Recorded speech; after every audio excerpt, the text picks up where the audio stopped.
ವ್ಯಾಕರಣಾಂಶ ಆಧಾರಿತ ಒಂದು ಕ್ವಿಜ್ ರಸಪ್ರಶ್ನೆ ಕಾರ್ಯಕ್ರಮ ಮಾಡೋಣ. ಇದು ನಿಮ್ಮೆಲ್ಲರ ಪರೀಕ್ಷೆಗಳಿಗೆ ತುಂಬಾ ಸಹಾಯ ಆಗ್ತದೆ.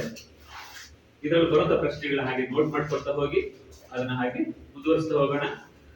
ಡೌಟ್ಸ್ ಇರೋದನ್ನ ಕೊನೆಯಲ್ಲಿ ಮುಗಿದ್ಮೇಲೆ ಬೇಕಾದ್ರೆ ನೀವು ಆ ವ್ಯಾಕರಣಾಂಶಗಳನ್ನ ಡಿಸ್ಕಸ್ ಮಾಡೋಣ. ಪ್ರಾರಂಭ ಮಾಡೋಣ.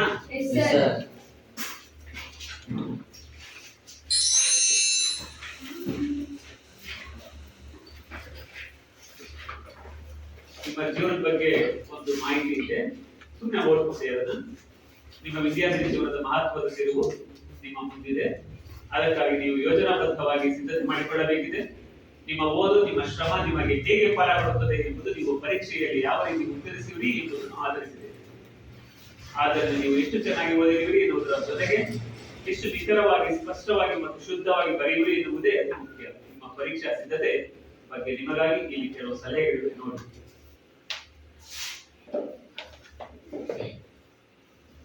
ನಿಮಗೆ ಓದ್ತಾ ಹೋಗ್ತೀರಾ?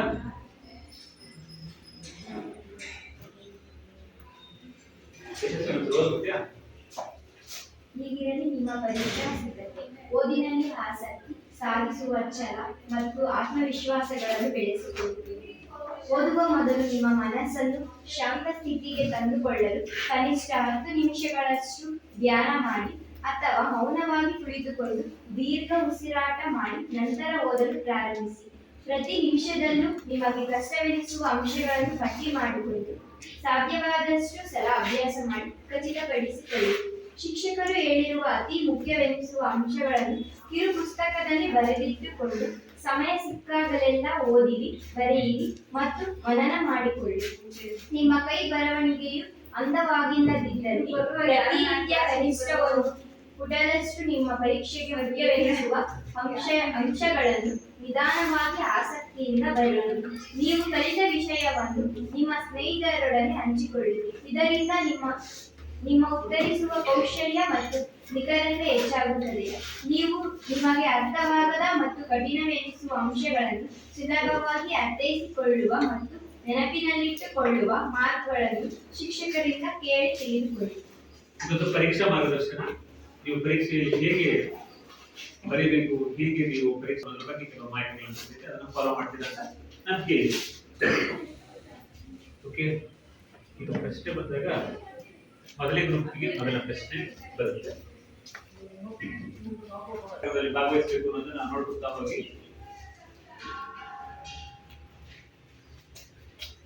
ಒಂದು ತಂಡಕ್ಕೆ ಮಾತ್ರ ಮುಂದೆ ಹೋಗುದಷ್ಟೇ, ಎಲ್ಲರೂ ಹೋಗೋದಿಲ್ಲ. ನೇರ ಪ್ರಶ್ನೆಗೆ 10 ಅಂಕ, ಬೋನಸ್ ಅಂಕಕ್ಕೆ 5 ಅಂಕ.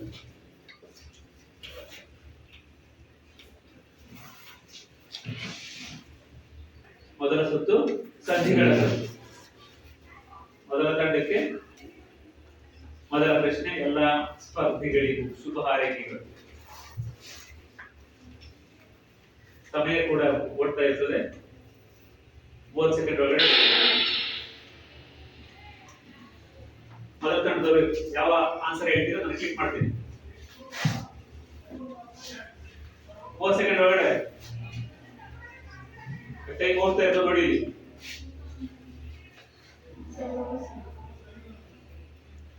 ಲೋಪ ಸರಿಯಾದ ಉತ್ತರ ನೋಟ್ ಮಾಡ್ಕೊಳ್ಳಿ. ಅದಕ್ಕೆ ಅಂಕಗಳು ಕೊಡಿ. ಮೊದಲನೇ ಗುಂಪಿಗೆ ಮೊದಲ ಅಂಕ, ಎರಡನೇ ತಂಡಕ್ಕೆ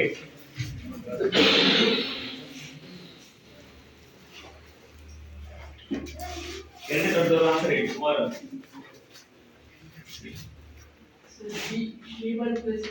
ಶ್ರೀಮನ್ನ ಉತ್ತರ ತಪ್ಪಾಗಿದೆ. ಎರಡನೇ ತಂಡದವರು, ಮೂರನೇ ತಂಡದವರು ಬೋನಸ್ ಅಂಕ ಬರುತ್ತೆ. ಆನ್ಸರ್ ಹೇಳಿ. ಮೂರರಲ್ಲಿ ಆನ್ಸರ್ ಯಾವುದು?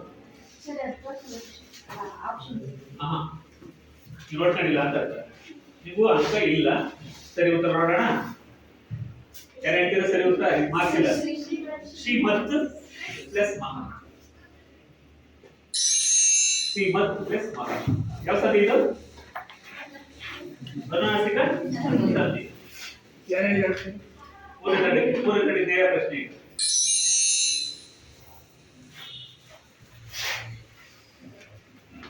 ಚಂದ್ರಾರ್ಕ ಪದವು ಡ್ಯಾಶ್ ಸಂಧಿಗೆ ಉದಾಹರಣೆಯಾಗಿದೆ. Sir B. Answer B. Next 4ನೇ ತರಗತಿಗೆ ವಕಾರಾದೇಶ ಸಂಧಿ. ಈ ಕೆಳಗಿನವುಗಳಲ್ಲಿ ವಕಾರಾದೇಶ ಸಂಧಿಯ ಪದ ಯಾವುದು? ನಿಮಗೆ ವಕಾರಾದೇಶ ಸಂಧಿ ಯಾವುದು?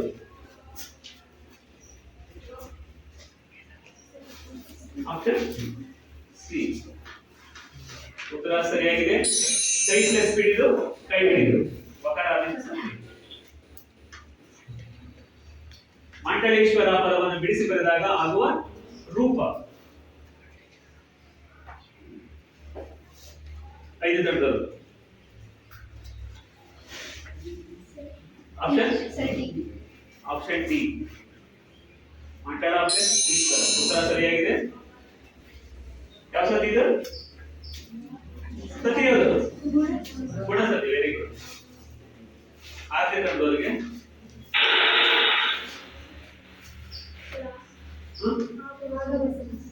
ಉತ್ತರ ಆಗಮ ಸತಿ. ಇದು ವಕಾರ ಆಗಮ ಸತಿ. ಉತ್ತರ ಸರಿಯಾಗಿದೆ. ಇವರ ಅಂಕಗಳನ್ನು ನಮ್ಮದೇ ಮಾಡಿದ್ದೀವಿ. ಸುತ್ತು 2. ಈಗ ಮೊದಲ ತರಗತಿ ಮೊದಲ ಪ್ರಶ್ನೆ. ಭಿನ್ನಃ ಪದದ ತತ್ಸಮ ರೂಪ. ಭಿನ್ನಃ ಪದದ ತತ್ಸಮ ರೂಪ.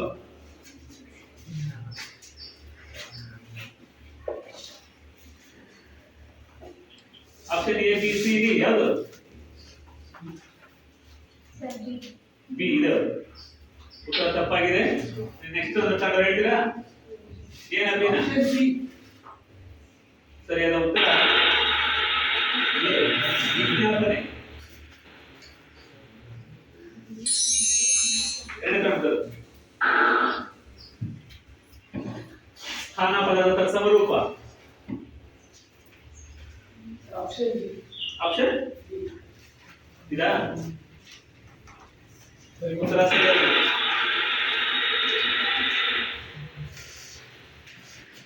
3ನೇ ಕ್ರಮದವರೆಗೆ ಸ್ವದೇ ಪದದ ತತ್ಸಮ ರೂಪ.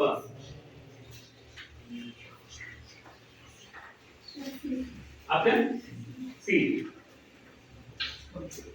ನೆಕ್ಸ್ಟ್ ನೀವು ಹೇಳ್ತೀರಾ? Option B.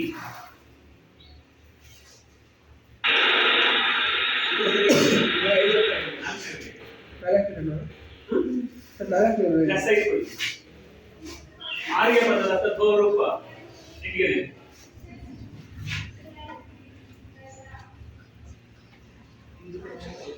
Option option A ಸರಿಯಾದ ಉತ್ತರ.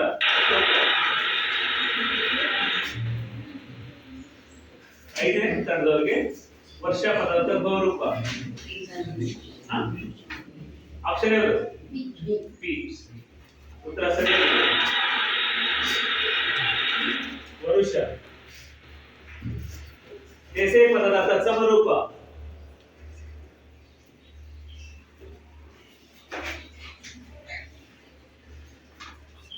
ಏನು ಆದ್ಮೇರ ಹೇಳಿಮ್ಮ?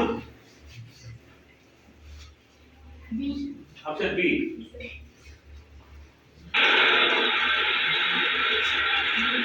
ಎರಡು ಸುತ್ತು ಮುಗಿದಿದೆ. 3ನೇ ಸುತ್ತು ಲೇಖನ ಚಿಹ್ನೆಗಳು. ಅಂತರ್ಜೀವಿಗೆ ಇಂಥ ಸವಲತ್ತುಗಳನ್ನು ಕೊಡಬಹುದೇ? ಈ ವಾಕ್ಯದಲ್ಲಿರಬೇಕಾದ ಲೇಖನ ಚಿಹ್ನೆ.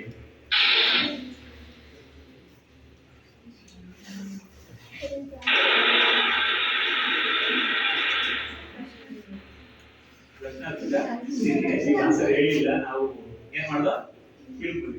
ಫಾಸ್ಟ್ ಮಾಡ್ತಿದ್ವಲ್ಲ. ಯಾವ್ದು ಹೇಳಿ? ತೆಗಿದ್ದಲ್ಲ ಪ್ರಾಬ್ಲಮ್. ಓಕೆ, ಅದು ನೆಕ್ಸ್ಟ್ ಕೊಟ್ಬಿಟ್ಟಿದ್ದೆ. ಆ ಕೊಪ್ಪಿನ ಸದ್ದು ಒಂದೇ ಸಮನಾಗಿರದೇ ಇತ್ತು. ಪಠಣ ನೋಡ್ಬೇಕು ಆನ್ಸರ್ ಹೇಳ ಹೇಳ ಕ್ಲಾಸ್ ಹೇಳಿಲ್ಲ ಹೇಳ ಪೂರ್ಣ ವಿರಾಮ. ಉತ್ತರ ಸರಿ.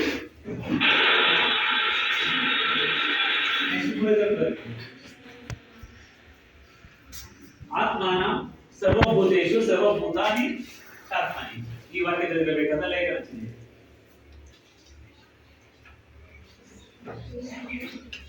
ಈ ವಾಕ್ಯದಲ್ಲಿ ಯಾವ ಲೇಖನ ಚಿಹ್ನೆ ಹಾಕ್ಲಿಕ್ಕಮ್ಮ?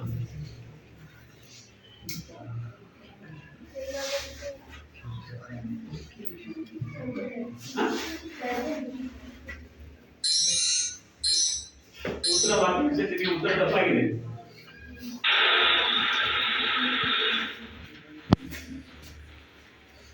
ನಾಲ್ಕನೇವರಿಗೆ ಒಬ್ಬರು ಹೇಳಿದ ವಾಕ್ಯವನ್ನು ಯಥಾವತ್ತಾಗಿ ಬರೆಯುವ ಬಳಸುವ ಲೇಖನ ಚಿಹ್ನೆ ಯಾವುದು? ಅಯ್ಯೋ, ಉತ್ತರ ಹೇಳು.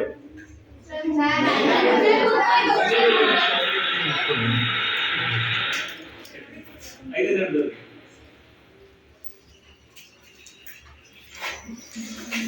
ಹೇಳು. ಅಲ್ಪ ಹರ್ಷ, ಸಂತಸ, ಆಶ್ಚರ್ಯ, ವಿಚಾರ ಹೇಳಲು ತಪ್ಪು. ಉತ್ತರ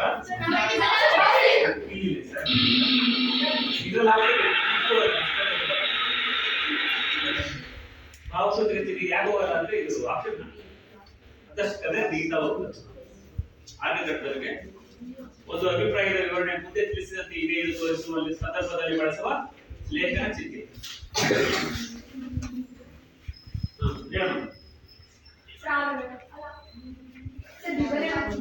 ಆಪ್ಷನ್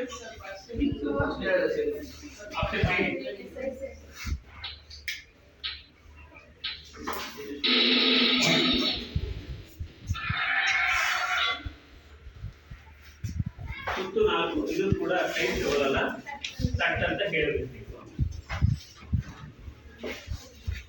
ಪ್ರಶ್ನೆ ಬಂದ ನಂತರ ಒಂದು ಕ್ಲಿಕ್ ಮಾಡ್ಬೇಕಷ್ಟೇ. ನಾವು ಅದನ್ನು ಫಾಸ್ಟ್ ಮಾಡ್ತೇವೆ. ಬಟ್ ಸೂಚನೆಗಳು ಆಯ್ಕೆ ಕೊಡೋದಿಲ್ಲ, 10 ಸೆಕೆಂಡ್ ಅಷ್ಟೇ. ಒಂದು ಪ್ರಶ್ನೆಗೆ 10 ಅಂತ, 10 ಸೆಕೆಂಡ್ಗಳಲ್ಲಿ ಉತ್ತರಿಸಲಿಲ್ಲ ಅಂತ ಕೊಡೋದಿಲ್ಲ. ಮುಂದಿನ ಆಪ್ಷನ್ ಬರೋದಿಲ್ಲ.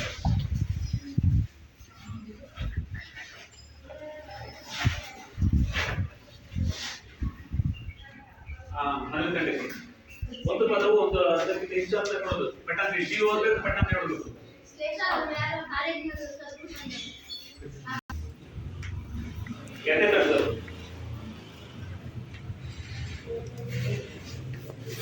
ಅರ್ಥ ಸಾಧನ ಎರಡು ಬೇರೆ ಬೇರೆ ವಾಕ್ಯಗಳು. Next start. ಯಾವ ದೃಷ್ಟಾಂತರ ಸರಿಯಾಗಿ. ನೆಕ್ಸ್ಟ್ 3ನೇ ಘಟ್ಟದವರೆಗೆ ಅತಿ ಸಾಮಾನ್ಯ ಉಪಮೇಯ ಉಪಮಾನಗಳ ಅಭೇದವನ್ನು ಹೇಳಿ ವರ್ಣಿಸುವ ಅಲಂಕಾರ ಯಾವುದು? ಉತ್ತರ ರೂಪಕ ಅಲಂಕಾರ. 4ನೇ ಘಟ್ಟದವರೆಗೆ ಎರಡು ವಸ್ತುಗಳಿಗೆ ಪರಸ್ಪರವಾಗಿ ಇರುವವರಿಗೆ ನೀಡುವ ಅಲಂಕಾರ ಯಾವುದು? ಉಪಮ ಅಲಂಕಾರ.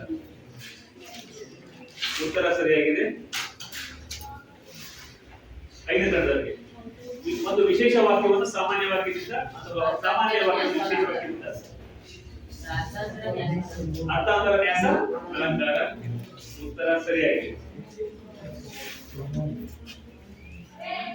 ಉಪಮೇಯವಾದ ವಸ್ತುವನ್ನು ಅಥವಾ ಸನ್ನಿವೇಶವನ್ನು ಮಾನವಾದ ವಸ್ತುವನ್ನಾಗಿ ಸನ್ನಿವೇಶವನ್ನಾಗಿ ಕಲ್ಪಿಸುವ ಅಲಂಕಾರ ಯಾವುದು?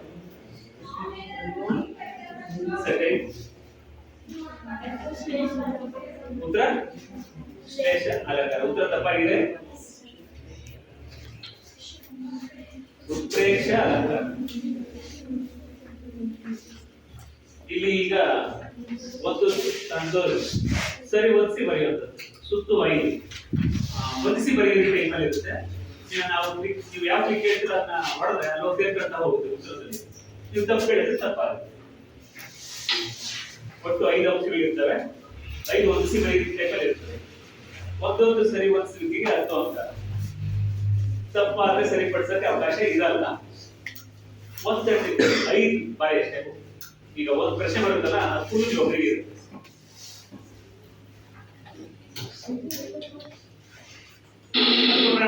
ಎಷ್ಟೇ ಇಲ್ಲಿ ಉತ್ತರ ಇರುತ್ತೆ. ಕೈ ಓದಿರ್ತದೆ ಆಗಿಲ್ವಾ? ಎಷ್ಟು? ಅನುನಾಸಿಕ. ನೆಕ್ಸ್ಟ್ ಸಸ್ವರ.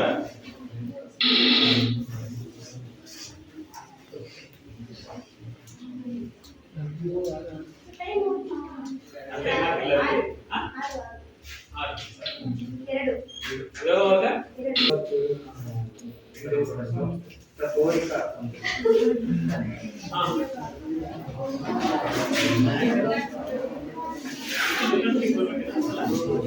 ಸಮಾಸಗಳು ಬೇರೆ ಮಾತಾಡಿ.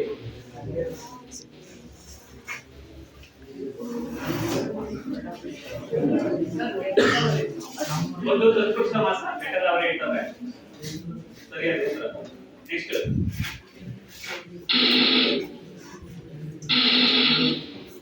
ಏನಾಯ್ತು ಅಂತ ಹೇಳ್ತಾರೆ. ನೆಕ್ಸ್ಟ್ ಇದಾ ಇದಾ ಯಾವುದು ಬಾಯಿ ಹೇಳ್ತೀವಿ ಪದ ಉತ್ತರ ತಪ್ಪು. ಮನುಷ್ಯನ ಕೂದಲು ದ್ವಿಗು ಸಮಾಸ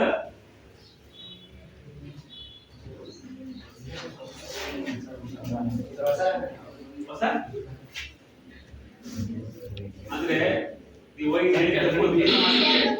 ಉತ್ತರ ಅದು ಬಹುವಿಧಿ.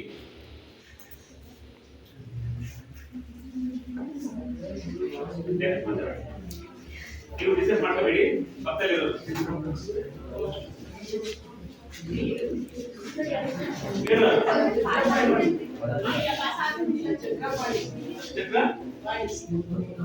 ಸರಿ ಸರ್. ಸರ್ ಇದ್ರ 10 ಮಾರ್ಕ್ಸ್ ಐತಲ್ಲ, ಒಂದೊಂದಕ್ಕೆ 2 ಮಾರ್ಕ್ಸ್ ಹತ್ರ ಡಿಕ್ಲೇರ್ ಮಾಡೋದು. ಒಂದು ಬಿಡದವರಿಗೆ ಮಾತ್ರ ಕೊಡಿ.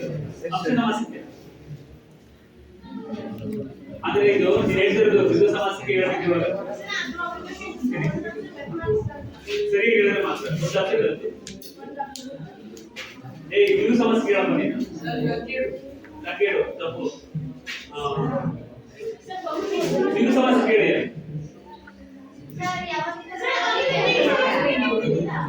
ಹೇಳ್ತೀನಿ ಯಾಕೆ ಅದು ಇದು ಸಪ್ತ ಸ್ವರದ್ದು ಸಪ್ರಾಂತ ಆಗ್ತದೆ. ಸಪ್ತ ಸ್ವರ ಇದು ದೀರ್ಘವಸ್ತ್ರ ಇಚ್ಚಲೆ ಕರಿಸುಲಕ.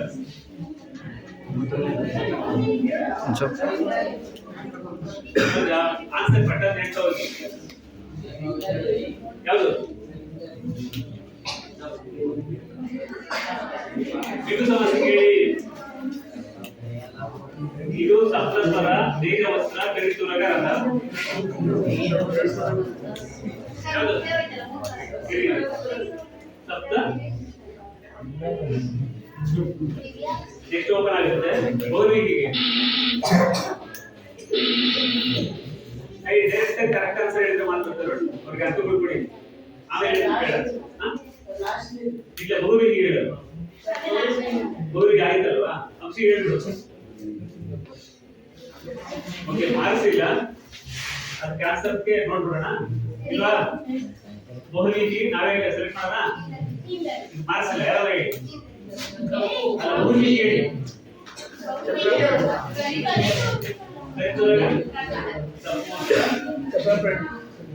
ಚಕ್ರವನ್ನ ಪಾಣಿಯಲ್ಲಿ ಉಳ್ಳವನ ಅವನ ಸಮಾಸಕ್ಕೆ ಇವರಿಗೆ ಎರಡು ಬೆಟರ್ ಅವರೇ ಮತ್ತು ಸಪ್ತಸ್ವರ ಎರಡು ಮಾತ್ರ ಮಾರ್ಕ್ಸ್. ಅದು ಕೂಡ ತಪ್ಪಾಯ್ತು. ನೆಕ್ಸ್ಟ್ ವ್ಯಾಕರಣಾಂಶ.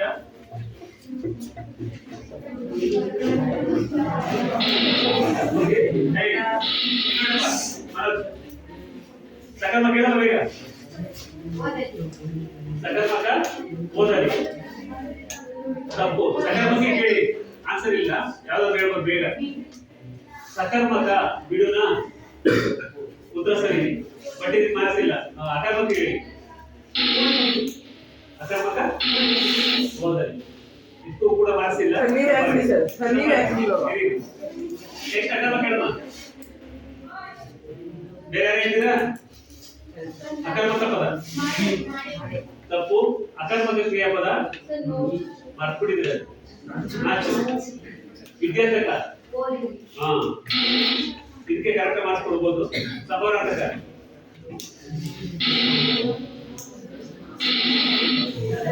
ಇಲ್ಲ. ಸಮಾನಾರ್ಥಕ ಇಲ್ವಾ? ಉತ್ತರ ಮಾಡೆವು ಬಿಡಮ್ಮ. ಇದು ಉತ್ತರ ಹೇಳಲ್ಲ, ಟೈಮ್ ಆಗಿತ್ತು. ಮಾಡೆವು ಬಹುವಚನದಲ್ಲಿ ಹೇಳೋ ಪದ ಇದು.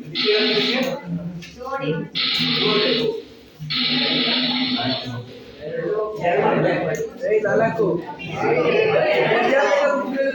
ಇಲ್ಲ ಇಲ್ಲ ಇದು ಆಮೇಲೆ ಡಿಸ್ಕಸ್ ಮಾಡೋಣ. ಮಾತಾಡಿ. ಬೇರೆ ನೋಡಬೇಡಿ. ಫಸ್ಟ್ ಸಾಮಾನ್ಯ ಹೇಳಿ. ಸಾಮಾನ್ಯ ಹೇಳಿಯ ಸಾಕು. ಉತ್ತರ ತಪ್ಪಾಗಿದೆ. ಉತ್ತರ ಏನಕ್ಕೆ? ಸಾಮಾನ್ಯ ಹೇಳಿಕೆ ಇವ್ರು ಹೇಳ್ತಾರೆ ಬೇಗನೆ ಸರಿ. ಕ್ರಿಯಾತ್ಮಕ ಹೇಳೋಣ. ಉತ್ತರ ನೋಡಲಿ. ಸೌಂಡ್ ಬಂದು ರೆಡ್ ಏನಾಯ್ತು ಅಂತ ಸಾಕು. ಉತ್ತರ ಸರಿಯಾಗಿದೆ. ಭಾವಸೂಚಕ ಸಾಕು.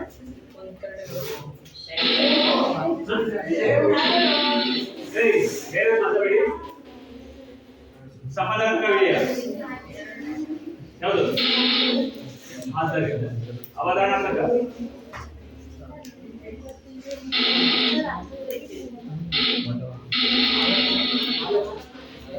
ನಾಲ್ಕು 5 ಗಂಟೆಗೆ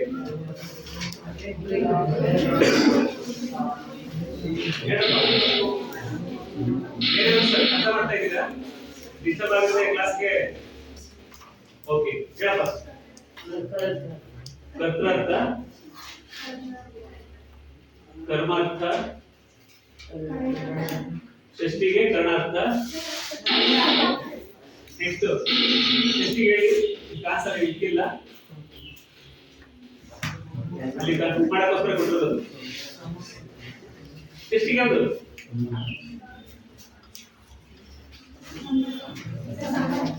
ಯಾಕೆ ಸುಮ್ಮನೆ ಅಂತಿದ್ರು ಅಲ್ಲ ಇವ್ರಿಗೆ ಆ ತರದವ್ರು ಮಾತ್ರ ಹೇಳಿ ಅಂತ ಅಷ್ಟೇ.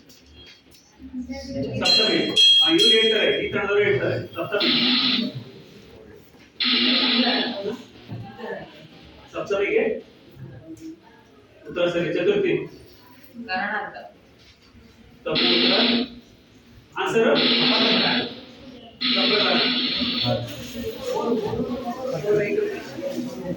ನೆಕ್ಸ್ಟ್. ಓಕೆ, ಒಂದೊಂದು ನಿರಾಶೆ ದುಡ್ಡು ತಗೊಂಡು ಬರಬಾರ್ದು. ಕ್ಲಾಸ್ ಫುಲ್ ಸೆಲೆಕ್ಟ್ ಆಗಿರಬೇಕು.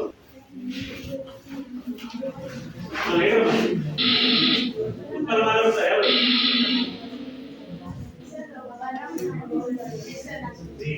ತೋರಿಸ್ಬಿಟ್ರಿ. ಚಪ್ಪಲ ಮಾತಾಡ್ತಾರೆ ಮತ್ತೆ ಬಾ.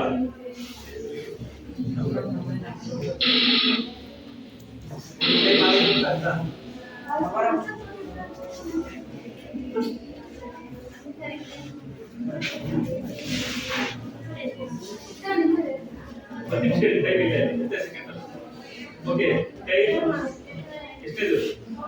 3, 4, 5, 6 ಯಾವುದು? 6ನೇ 3, 4, 5, 6 ಇದಲ್ಲ. ಉತ್ತರ ತಪ್ಪು. ಇದಾ ತಪ್ಪು. ನೋಡಿ ಅಲ್ಲ, ಈಸಿ ಇರೋನ ತಪ್ಪಾಗಿ ಗುರುತಿಸ್ತಾ ಇದ್ದಾರೆ. ಉತ್ತರ ಇದ್ದೀರಾ? ಬೇರೆ ಹೇಳ್ಬೇಡಲ್ಲ, ಇದಕ್ಕೆ ಮಾರ್ಕ್ಸ್ ಇಲ್ಲ. ಉತ್ತರ ಸಫರ ಸಫರ ನಮ್ಮಯ ಶಾಂತನ ಹೇಳಿದ್ರು.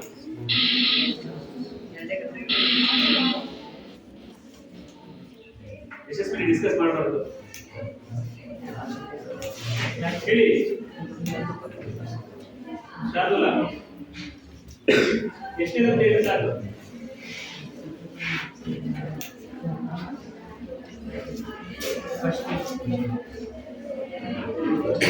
ಓಕೆ, ಟೈಮ್ ಆಗುತ್ತಾ? ಟೈಮ್ ಆಗುತ್ತಾ? ಉತ್ತರ ಮೊದಲನೇದ ಅದು ಕೂಡ ತಪ್ಪೆ.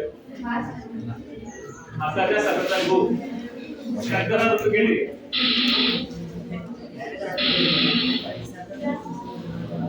ಯಾವುದು?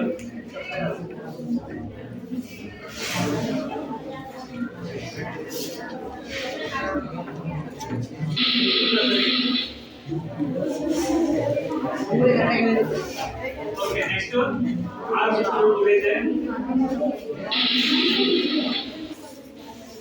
ವಾಪರ್ ಪ್ರಶ್ನೆಗಳು. ಇದರಲ್ಲಿ ಆನ್ಸರ್ಸ್ ಹೇಗಿದೆ ಅಂದ್ರೆ 4 ಆಪ್ಷನ್ಸ್ ಇರುತ್ತೆ. 4 ಆಪ್ಷನ್ಸ್ ಅಲ್ಲಿ ನೀವು ಆನ್ಸರ್ಸ್ ಏನಾದರೂ ಕೊಟ್ರೆ, 4 ಆಪ್ಷನ್ಸ್ ಕೊಟ್ರೆ ಒಂದೊಂದಕ್ಕೆ 4 ಆನ್ಸರ್ ಕರೆಕ್ಟ್ ಆಗಿರೋದಕ್ಕೆ 100% ಅಂತ. ಎಲ್ಲ ಫುಲ್ ಸರಿ ಅಂತ.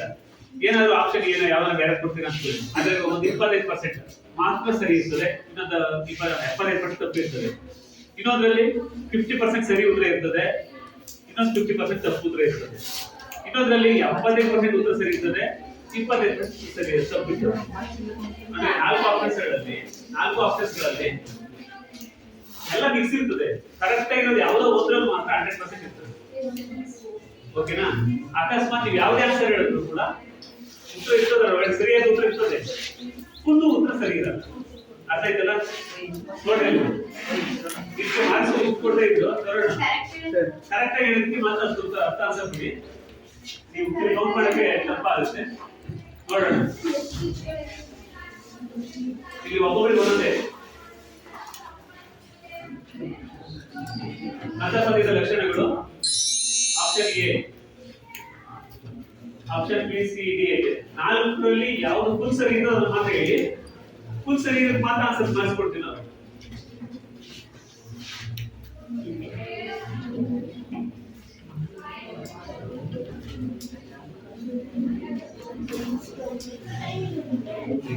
ಕೈ ಮಾಮೂಲಿ ನಮಗೆ 30 ಸೆಕೆಂಡ್ ಕೊಡೋಣ.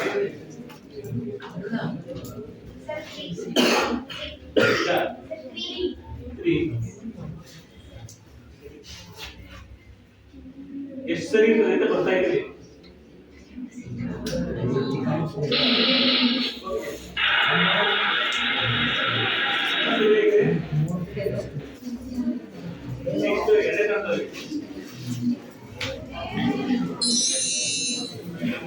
ಕಾಂಬಿನೇಷನ್ ಬಗೆಯ ಲಕ್ಷಣಗಳು. ಮೊದಲೇ 2ನೇ ತರಗತಿಯವರು ಮಾತ್ರ ಮಾತಾಡ್ಬೋದು ಅಷ್ಟೇ, ಬೇರೆಯವ್ರು ಮಾತಾಡಬೇಡಿ.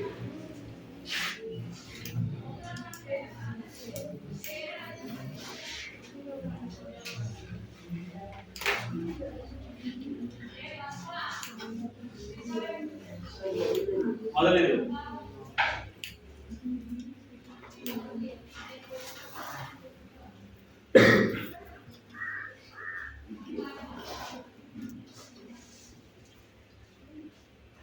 ನೋಡ್ತಾ ಹೋಗಿ.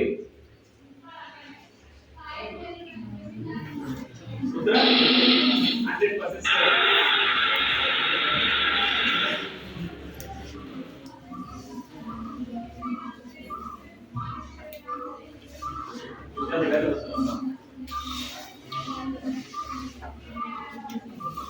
ಮೂರನೇ ಪ್ರಶ್ನೆ ಹೇಳುವ.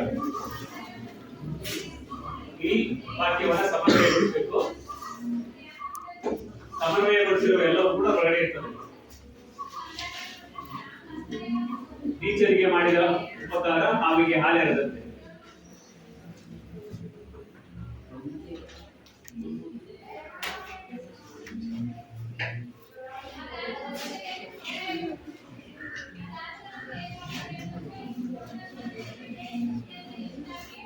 ಯಾರು ಕೊಡ್ತೀರಾ? ಮೂರನೇದು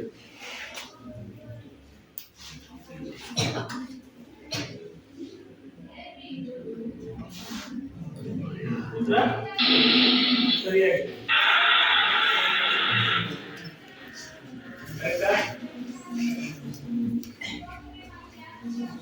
ಒಂದ್ಕಡೆ ಸರಿಯಾಗಿದೆ. ನೆಕ್ಸ್ಟ್ 5ನೇದು. ಈ ವಾಕ್ಯವನ್ನು ಕೂಡ ಸಮನ್ವಯಗೊಳಿಸಬೇಕು.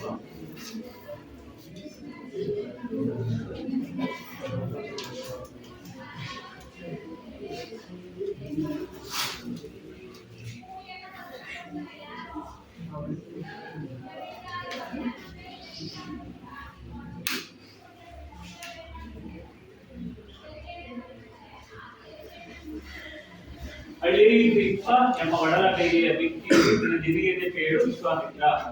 ಈ ವಾಕ್ಯ ನಿಮ್ಮ ಕ್ಲಾಸಲ್ಲೇ ಇದೆ, ಆಕ್ಟಿವಿಟಿ ಎಲ್ಲ ಇದೆ.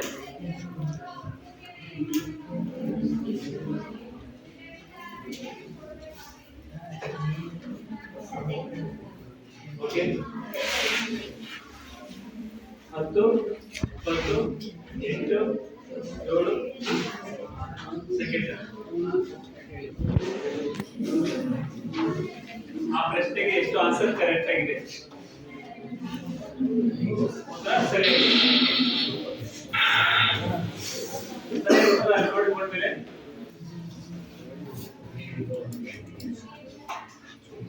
5ನೇ ತರಗತಿಗೆ ಶಪಥ ಮಾಡುವುದು.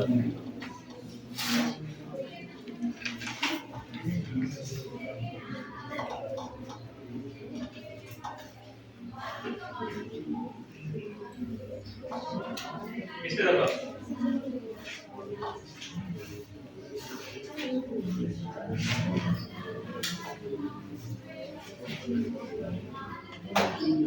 ಜನರಿಗೆ ಎಷ್ಟನೇದು?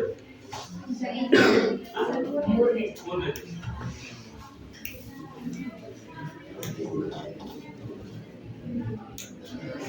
ಉತ್ತರ ತಪ್ಪು, 50% ಅಷ್ಟೇ ಸರಿ. ಅದರಲ್ಲಿ ಹರಣ ಪಾಪ ಬರ್ತದಾ?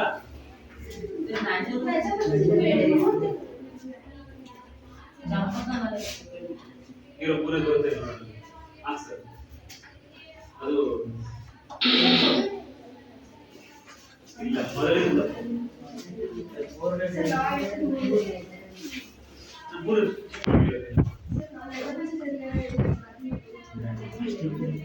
ಸರಿ.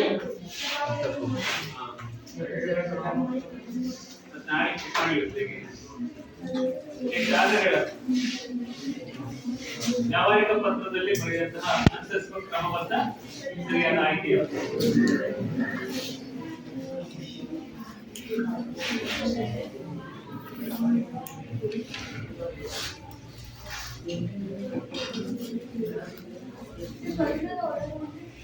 ಅದೇ ಪತ್ರದ ವಿವರಣೆ ಒಳಗಡೆ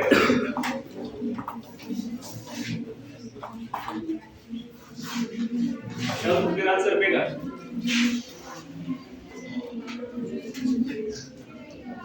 ಎಲ್ಲ ಅಂಶಗಳು ಇರ್ತಕ್ಕಂತಹ ಆನ್ಸರ್.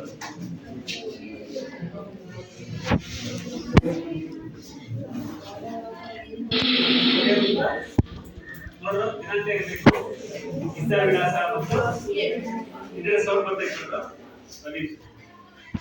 ಮಾನ್ಯತೆ ಇರಬೇಕು, ಪತ್ರದ ಒಡಲು ಇರಬೇಕು, ಸಹಿ ಇರಬೇಕು.